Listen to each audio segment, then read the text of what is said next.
What is up, everybody? Back with a new video here today. With this one, I'm going to give y'all my 10 favorite band lineups of all time. Now, I'm counting hard rock and metal for this video. It can be a super group. It can be a specific era of a band. Just my 10 favorites. So, pretty cool to go through and pick from with all the amazing band lineups throughout the years. But my number 10 for this particular list is going to be Dokken, Up From the Ashes, the lineup for this album. His first solo album came out in 1990. The lineup is stupidly good. Got John Norum and Billy White on guitar, both amazing. Billy White from Watchtower and John Norum from the band Europe.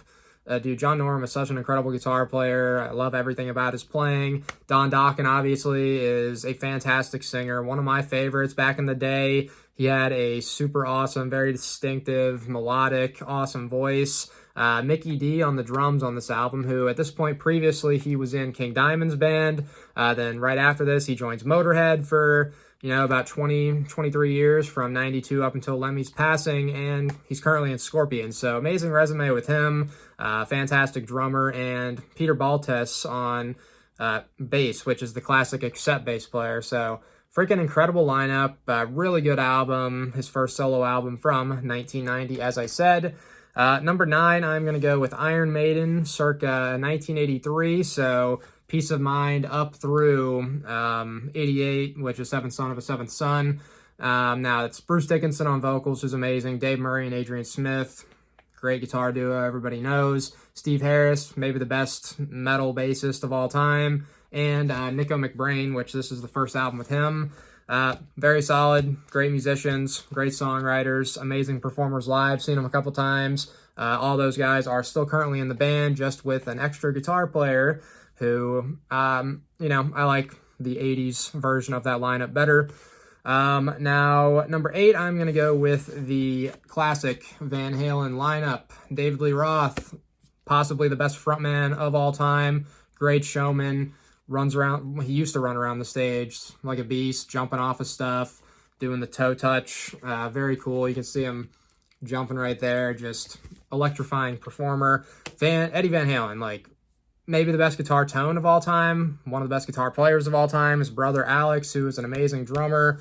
Michael Anthony on the bass, who's solid, but the harmonizing vocals between Eddie and Michael are fantastic as well. Just all around magical lineup. They put out some amazing albums, which this one and 1984, so the debut in 1984, both went diamond, which is over 10 million albums sold in the US alone.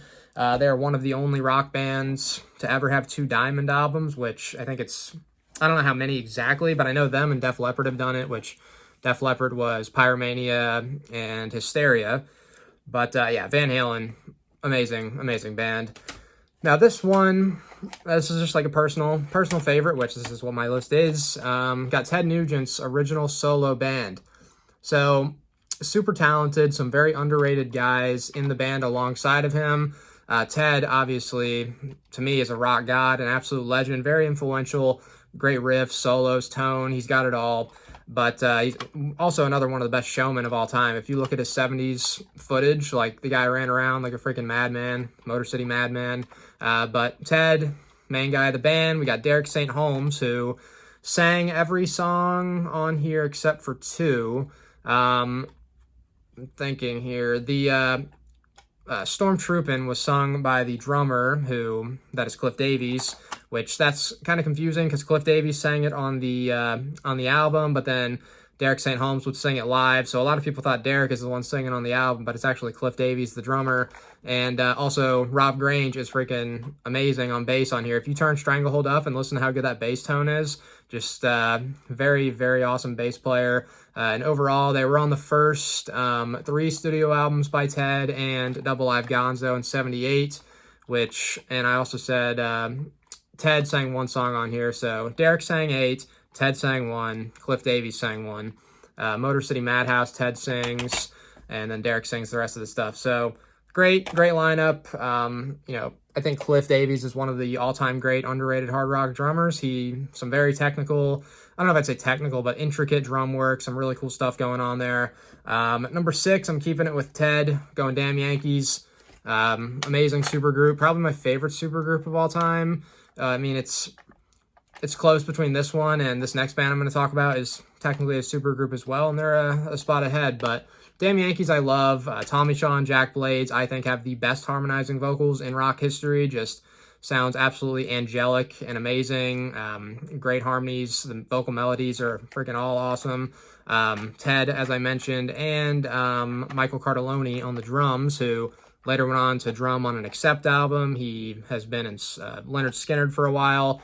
So all around great lineup. Only 2 albums, which, you know, both great.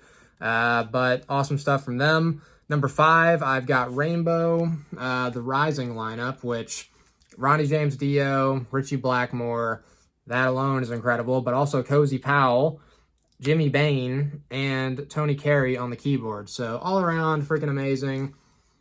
Got him there. Really cool gatefold opening to this album. A lot of people this album's super influential. Some power metal, early power metal type of stuff. Neoclassical influence from Ritchie Blackmore. He is one of Yngwie Malmsteen's favorite guitar players, but great lineup here. Now, number 4, this one is, I was debating between 2 bands, but I think the King Diamond lineup, King Diamond band on the first 2 albums is slightly better than Merciful Fate, so went with King Diamond's lineup because I think Andy LaRocque is my favorite guitar player of any guitar player that's played in a King Diamond fronted band. But this is Andy LaRocque and Michael Denner on guitar, King on vocals, who super cool voice, the falsettos he hits, the range he has is incredible. Timmy Hansen on bass, who was also in Merciful Fate, and Mickey D, again, on the drums. So absolutely stacked lineup. Love the first 2 King Diamond albums. Really a huge fan of like all the King Diamond albums, but the first 2, just the first 2 have that specific lineup. Now, at number 3, I'm going to go with the Current Testament lineup, and I will say that whether it's Gene Hoglan or Dave Lombardo, they would have been number 3 either way, because Gene and Dave are both amazing. Dave, of course, very awesome classic drummer with Slayer. Gene was in Dark Angel back in the day. He's been in Death. So both fantastic on the drums. Steve DiGiorgio on bass, who is absolutely incredible. He is doing the bass for the new Megadeth album. He was also in Death, Sadis. A lot of stuff under his belt. Eric Peterson and Alex Skolnick, who are an absolutely incredible guitar duo. Eric, mainly rhythm. He does some leads as well, but great riffs from him. And Alex Skolnick is an absolute wizard with the guitar solos. And Chuck Billy, who I think has a really strong voice, one of the better vocalists in thrash. So Testament at number 3. Next up at number 2, I'm going to go with Black Sabbath, specifically the Mob Rules and Dehumanizer lineups of Black Sabbath, which was Vinny Appice on the drums, who's fantastic, also in Dio's solo band and a bunch of other stuff as well. Ronnie James Dio on the vocals, who is, I'd say, a top 3 vocalist ever. Just amazing, very powerful voice. Tony Iommi, the godfather of heavy metal, on guitar, of course. He's the only Black Sabbath member who was on every single album. So to me, Tony Iommi is Black Sabbath, and Geezer Butler on the bass.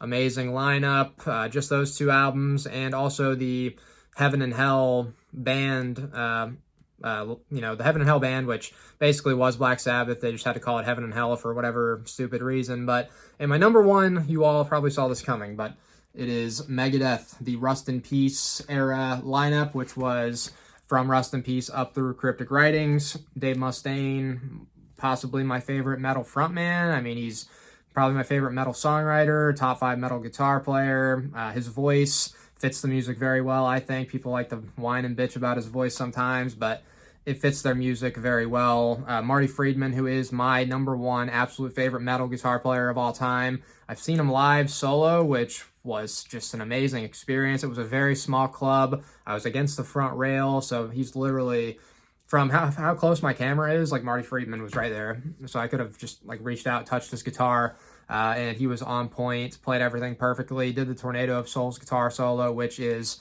maybe the best metal guitar solo of all time. That's what I would put at number 1. Nick Menza, who absolutely incredible drumming. The drumming, especially on Rust in Peace, is super technical. Everything is just on point with Rust in Peace. And, of course, David Ellefson, classic member of the band, on bass, who is great as well. But, yeah, Megadeth Rust in Peace era is my favorite band lineup of all time. Now, of course, I didn't get to everybody. There's a freaking ton that are awesome. I guess I could say, as I mentioned, Merciful Fates. I'm looking around at my stuff. The classic Dokken lineup. I didn't write any honorable mentions down, so I'm just looking at my stuff sitting here. But yeah, there's a bunch more. I'm not thinking of anything off the top of my head at the moment, but yeah, let me know some stuff that you guys like, your favorite band lineups in the comments. And until next time, thank y'all for watching.